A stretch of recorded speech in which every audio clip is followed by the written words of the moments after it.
What's the opportunity in this sort of syndicated world to get videos out and to have them monetized? And there's this whole discussion now about the safe sites, unsafe sites. Tell us a little about your blacklist. What is that about? How does it work? Right. So you have two questions in there. So what is the, what's the opportunity? And the opportunity is really driven by the fact that everybody needs to drive more revenue. And if you asked me, am I going to, if I was a site-side publisher, would I be able to grow my video by 30%? Maybe not. Am I going to grow my uniques by 30%? Am I going to grow my revenue by 30%? So syndication comes into play. So all of our premium publishers, not all of them, but probably a good half of them, are now syndicating their content. And they syndicate their content in any number of ways. They go with syndication partners, they can go with embeddable players, they can work with us to drive additional from some of our ad units. They can do search, they can use the Google search to drive more syndication. But it's at the end of the day, what we need to be sure of is that that syndication is taking place in a clean, well-lit, safe environment.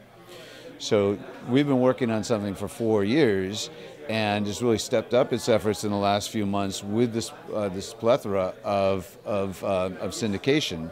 And so as a result, we've now launched technology that's tied to a blacklist of 1.5 million different websites that are automatically blacklisted. You're blacklisted, you don't come back from the blacklist. We've got our whitelist, which is our premium publishers, and many others that we would love to work with. And then we also have the gray list. The whitelist, we need to be very careful of if they are doing what I just mentioned a moment ago. They're syndicating for additional reach, additional revenue. We need to track that URL. Maybe it's a sub-URL, a subdomain. Make sure that that's a clean, well-lit, safe environment. Come back, serve the ad. How is sort of the advertiser equation going for you guys now? So I think by the nature of our publishers being premium, our CPMs need to be that much higher. It's terrific for our partners because we certainly write them a great check. It's terrific for our advertisers because the nature of our targeting ability allows us to target the right person, the right time with the right ad. So CPMs remain high. It's going to be very interesting as we get into Q4, as we start to see more demand from other networks that are trying to get the same content that we certainly have, and I think that's going to drive CPMs up.